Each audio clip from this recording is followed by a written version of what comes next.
सबको मेरा प्रणाम। मैं आपको एक अवसानी माता की कहानी सुनाने जा रही हूँ। अगर ये मेरी कहानी आपको अच्छी लगती है तो मुझे सपोर्ट करिए, मेरे चैनल को सब्सक्राइब करिए, वीडियो को लाइक करिए और कमेंट करके बताइए कि ये कहानी आपको कैसे लगी। एक देवरानी जेठानी थी।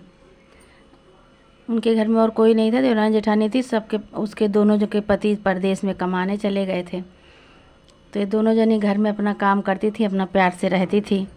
तो पहले के ज़माने में तो चक्की वक्की पे आटा वाटा नहीं पीसा जाता था, घर में ही कूटा जाता था, पीसा जाता था। तो जेठानी बोली देवरानी से कि बहू, मैं दोनों बच्चों को संभाल रही हूँ, तुम गेहूँ पीस डालो जात में।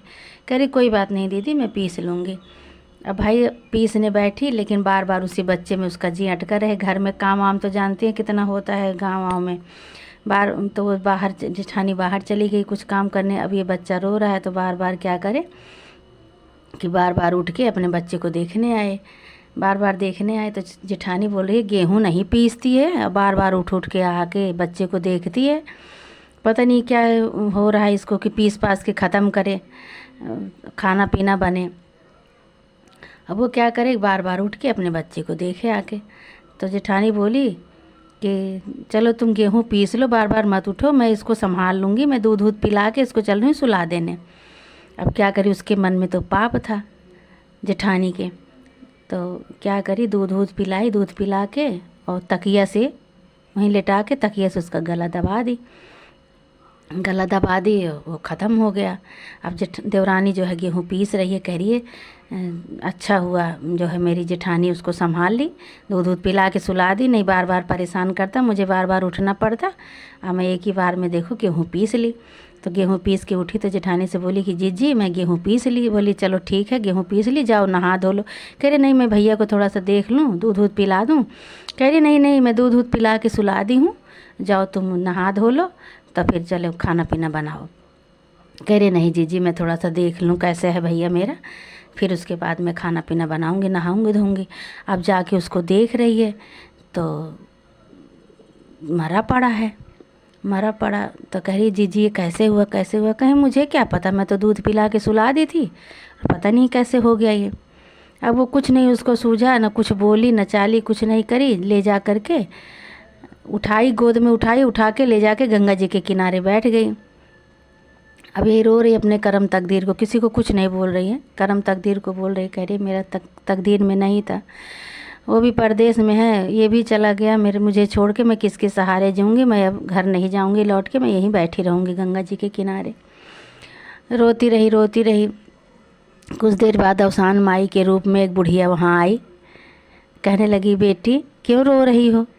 बोली कि क्या करूँ माई, मेरी तकदीर में यही लिखा था, मेरे पति परदेश में है, एक बेटा था वो भी नहीं रहा, मुझे छोड़ के चला गया, मैं क्या करूँ, मैं इसीलिए यहीं बैठी हूँ, अपना यहीं बैठी रहूँगी। कह रही है कि ऐसा करो कि फरुहा लो और फरुहा लेके इसके बराबर खोदो।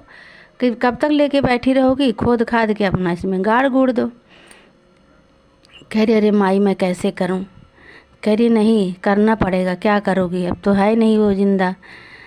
तो अब कुछ नहीं बता रही कैसे हुआ कैसे नहीं। अवसान माई पूछ रही कैसे हुआ कैसे नहीं, कुछ किसी को नहीं करी। मैं बस मेरी तकदीर में जो लिखा था वही हुआ, मैं अपने तकदीर को लेके रो रही हूँ, मेरे तकदीर में जो लिखा था वही हुआ। तो बोली अच्छा चलो ठीक है, इसको खोद के इसी में गाड़ दो। अच्छा क्या करिए भाई, माँ का दिल तो बहुत ही वो होता है। अब माँ तो माँ ही होती है, कैसे अपने हाथ से खोदे और कैसे गाड़े, लेकिन बेचारी बहुत ही आत्मा को अपने कठोर करके उस बच्चे को गाड़ी, खोद के गाड़ के और फिर वहीं। तो अवसान माई बोली अच्छा अब जाओ तुम अपने घर चली जाओ। कह रही मैं घर नहीं जाऊंगी, किसके लिए मैं घर जाऊं, पति यहाँ है नहीं, बच्चे हैं, बच्चा मेरा एक था भगवान दिए थे वो भी ले लिए, मैं क्या करूं, मैं कहाँ जाऊं, मैं तकदीर को अपने लेकर यहीं बैठी रहूंगी। अवसान माई बोली कि बहुत सच्ची है ना, तो जेठानी की बुराई कर रही है ना, किसी घर की बुराई कर रही है ना, सास नंद को किसी को नंद वंद को किसी को कुछ नहीं बोल रही कि किसी की गलती से क्या हुआ है। अपनी गलती, अपनी कर्म की गलती दे रही है कि मेरे कर्म में जो था वही हुआ।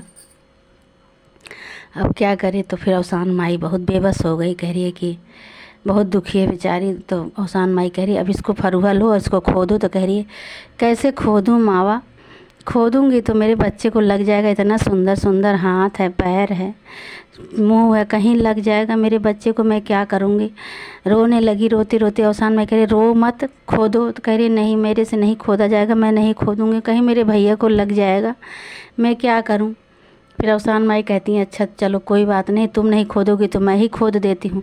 अवसान माई जैसे ही एक फड़ुआ मारी वैसे उसका बच्चा हंसता खेलता निकल आया। देख करके बहुत खुश हुई। कह रही अवसान माई कैसे हुआ, कैसे हुआ, कैसे ज़िंदा हो गया। कह रही है तुम बहुत अच्छी हो, तुम बहुत ही दिलदार हो, बहुत ही तुम्हारा कर्म तकदीर ख़राब नहीं है। और इसकी आयु अभी पूरा नहीं हुई थी, आयु अभी इसकी पूरी नहीं हुई थी, इसीलिए भगवान इसको लौटा दिए। और क्या कहते हैं कि इसको उठाओ और लेके घर जाओ। अब भाई हंसने लगी, अवसान माई का पैर छूने लगी है। अवसान माई बहुत कृपा करी, आप मेरे बच्चे को दे दी, मुझे लौटा दी। कह रही हाँ क्यों नहीं लौटा दूँगी, अभी इसकी आयु पूरा नहीं हुई है, तुम बहुत ही अच्छी हो, बहुत ही दयावान हो, तुम्हारे अंदर दया है, धर्म है, तुम बहुत अच्छी हो, इसीलिए तुम्हारा ये पुत्र तुम्हारे पास वापस आ गया। तो फिर ले कर के घर गई तो उसकी जेठानी कह रही है अरे ये तो ख़त्म हो गया था, मर गया था, इसको क्यों लेके आ रही हो। कह रही है कहाँ मर गया, देखो कैसे है। तो बताने लगी सारी कहानी। कह रही कैसे हुआ ये। तो बताई कि मैं लेके गई, रोते रोते वहीं बैठे थे, अवसान माई के रूप में एक बुढ़िया माई आई, वही मुझे ऐसे ऐसे करवाई, खोद के गड़वा करके फिर थोड़ी देर बाद मैं वहीं से बैठी थी। कह रही घर जाओ, मैं घर नहीं आ रही थी। तो मुझे बोली कि अच्छा ठीक है इसको खोद के निकालो। फिर मुझसे खोदा भी नहीं जा रहा था, तो अपने आप ही अवसान माई खोदी और खोद करके निकाली। अब हंसता खेलता मेरा बच्चा निकला, मैं ले करके घर चली आई। तो कह रही कि अच्छा ठीक है कोई बात नहीं, अब मैं गेहूँ पीसूँगी और तुम बच्चों को दोनों संभालना। कह रही ठीक है। अब वो क्या करी, गेहूँ ले ली और गेहूँ लेके पीसने बैठ गई।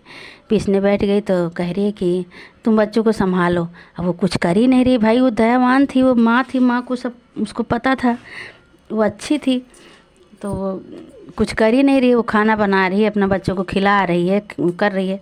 तो फिर कह रही है, बहू छोटी सी बोली देवरानी से, कह रही जाओ तुम बाहर चली जाओ, बाहर का काम निपटाया, मैं तब तक गेहूँ पीस रही हूँ, बच्चों को खेलने दो। तो बोली अच्छा ठीक है जीजी जैसा आप कहो। वो बहुत मानती थी, कभी देवरानी जेठानी से लड़ाई नहीं होती थी, यही बड़ी वाली बहुत वो थी थोड़ा सा। तो गई बाहर काम करने, ये क्या करी, अपने बच्चे को अपने आप ही ले जाके तकिया से गला दबा के मार डाली। मार के और फिर गई पीसने लगी, थोड़ा सा पीसी, एक पौवा गेहूँ पीसी और पीस करके उठी। तो कह रही है कि लाओ मैं बाबू को अपने थोड़ा सा दूध पिला देती हूँ। अब जब गई, अब उसको तो पता ही है कि मैंने मार दिया है, इतनी कठोर दिल की माँ बताओ।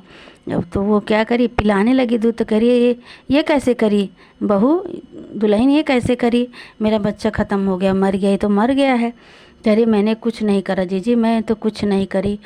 तो क्या करी, कुछ नहीं बोली, उठाई गोदी में, कंधा पारी और कंधे पे लिटाई और ले जाके गंगा जी के किनारे बैठ गई। खूब रो रही है, छटपटा रही है, बिलख रही है वहाँ पर। कह रही है हे गंगा माई, हे गंगा माई। तो अवसान माई जो आई वहाँ पर बुढ़िया का रूप लेके, कह रही क्या हुआ बिटिया, क्या हुआ बेटा। कह रही है देखो ना अवसान माई, ये मेरा बच्चा ख़त्म हो गया, मैं क्या करूँ, मेरी देवरानी गला दबा के मार डाली।